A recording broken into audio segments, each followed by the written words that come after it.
Install Android 11 on HTC 10 via LineageOS 18.1.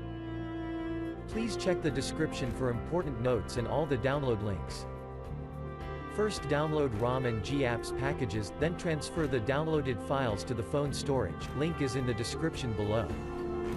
Step 2. Boot your device into TWRP recovery.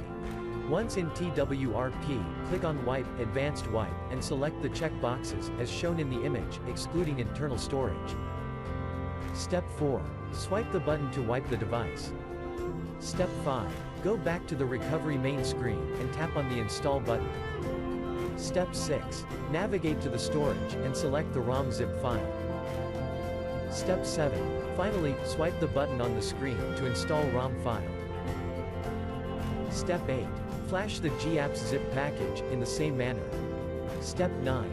After GApps flashing completes, select Wipe Cache and Dalvik from bottom left side of screen, and swipe to wipe.